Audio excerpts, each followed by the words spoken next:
balik lagi ke Tanya Cipali bersama aku Dita. Dan di sebelah aku sudah ada Teteh Gelis. Teteh gelis. Ya gimana Teh, kan susah nggak bisa. Nanti aku ajarin Sunda ya. Boleh. Nah kita sudah ada nih, ada Teteh siapa? Aci, anak Cipali. Aci, anak Cipali. Oke. Teteh ini ya, Korkom. Korkom tuh apa sih? Korkom itu singkatan dari Corporate Communication atau lebih dikenalnya bahasa gaulnya humas. Humas gitu. Nah kalau kemarin kan kita udah tanya-tanya sama Mas Yogi kan tentang lapangan. Kali ini kita akan nanya-nanya Teteh. Kita interogasi pokoknya. Ya, kayak di program sebelah kalau interogasi. Wah, program apa tuh? Oke, Teh, udah berapa lama di sini kerja? Kalau di Korkomnya sendiri kerja berarti sekarang itu udah mau masuk 7 tahun. Tapi awalnya nggak di sini. Di mana? Jadi awalnya itu tetap di usaha jalan tol milik Astra juga, tapi di tol Tangerang Merak. Gitu. Dari Tangerang, dari Bitung sih sampai dengan Merak. Nah, terus 5 tahun kerja dipindah ke sini sebagai Korkom dan juga CSR. Oke. Oh ya, tapi aku mau ngingetin dulu nih ya buat kalian, tenang. Kita di sini sudah swab, kita menaati prokes yang berlaku pokoknya. Dipastikan aman, ya kan? Oke. Nah, tapi kalau misalnya Korkom sendiri itu kerjanya apa sih? Kalau Korkom sendiri kan orang lebih banyaknya taunya berhubungan dengan orang luar gitu ya. Terus banyaknya juga taunya ngelit-ngelit event gitu. Padahal sekarang tugas Korkom tuh sebenarnya lebih banyak sih, lebih beragam. Kayak media sosial juga kita pasti kan harus mengikuti perkembangan zaman ya. Korkom sekarang, kalau sekarang lagi musim nih menggunakan platform media dari mulai Instagram, Twitter, bahkan YouTube yang sekarang ini. Nah, kita mencoba untuk mengikuti perkembangan zaman itu. Biar walaupun kita perusahaan yang beregulasi, banyak aturannya, tapi kita pengen juga masyarakat ataupun pengguna jalan tuh melihat sosok Aset Tol Cipali itu masih enak lah, masih fleksibel, masih bisa mengikuti perkembangan zaman seperti ini. Gitu sih. Aku manggil Teteh, Mbak, Kakak. Teteh, Mbak, Kakak, bebas. Adek aja boleh nggak? Adek, iya boleh. Adek aja boleh nggak?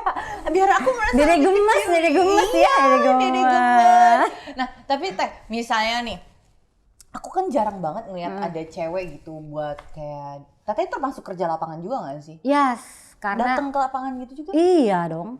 Tapi kan jarang banget ada cewek yang maksudnya kerja di lapangan gitu loh. Iya sih, memang nggak begitu banyak. Cuma ya karena tadi tuntutan pekerjaan, terus juga apalagi sekarang satu departemen dengan CSR ya, itu mau nggak mau kan banyak sekali hal-hal yang harus dilakukan di lapangan. Jadi mau nggak mau ya mengenyampingkan dulu lah yang mungkin terlalu kewanita-wanitaannya kalau di kantor gitu. Jadi berusaha gimana caranya mengikuti aja deh di lapangan kayak gimana gitu. Emang tadi yang Teteh bilang CSR Cipali itu apa ya?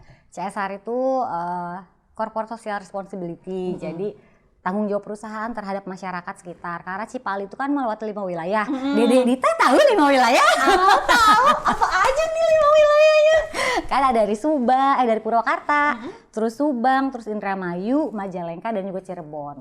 Kan terakhir kalau misalkan Mas Yogi kemarin bilang Palimanan itu di Cirebon, nah itu adalah Palimanan itu Cirebon? Iya. Bagian dari Cirebon? Betul.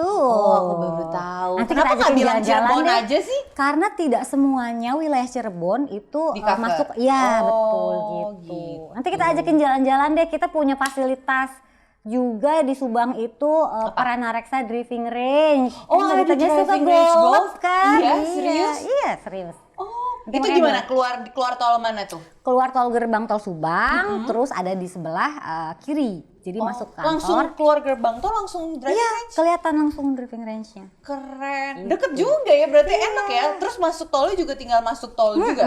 Kalau dari Jakarta ke Subang itu paling lama 2 jam lah. Itu paling lama ya. Tapi biasanya kita sejam setengah.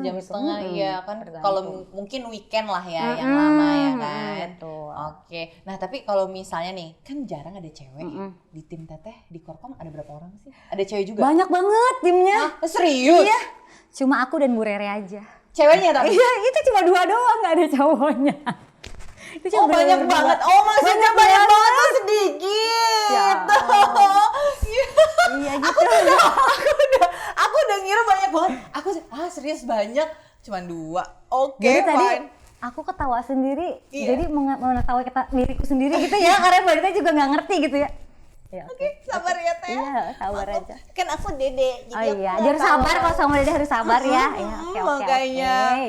Nah, tapi kalau buat di Korkom sendiri nih, pasti kan kalau kita mau kerja sesuatu gitu kan kita harus punya skill tertentu kan. Nah, kalau di Korkom tuh skillnya apa nih yang harus kita kuasain? Yang pasti harus mudah dalam berkomunikasi, karena Korkom itu nggak cuma berhubungan dengan masyarakat, tapi juga berhubungan dengan media, berhubungan juga kadang dengan pemerintahan. Nah, pasti harus lebih luas lah dalam berkomunikasi. Itu sih yang paling penting. Aku bisa kali ya? Bisa, tapi aku harus keluar dulu kayaknya. Kok gitu? Nggak boleh nambah gitu ya? Saat ini belum bisa nambah. Ini saling kayak menjatuhkan gitu ya, kalau ada enggak masuk dong. 1, keluar 1 gitu. Mungkin aku bisa di yang lain gitu, kan? Oke, gitu. Nah, Betul. tapi kalau dari tantangan sendiri nih, dari kalau Teteh di bagian Korkom itu gimana tantangan? Ketemu orang kah yang mungkin kadang kan akhirnya kita jadi tahu banyak karakter orang kan. Nah, tantangannya sendiri ini apa?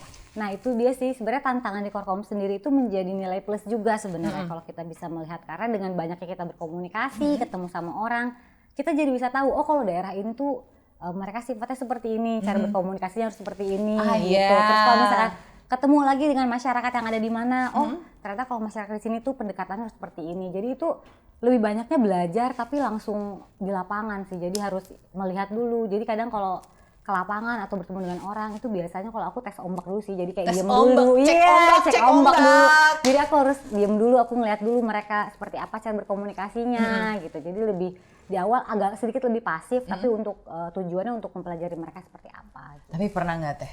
Kayak misalnya lagi nih ketemu orang, terus, suka. Kok kesana ya pikirannya ya?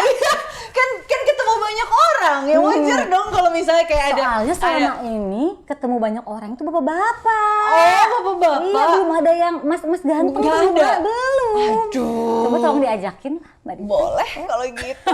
Kita ajakin ya. Jadi jangan kemana-mana. Tetap di Tanya Cipali.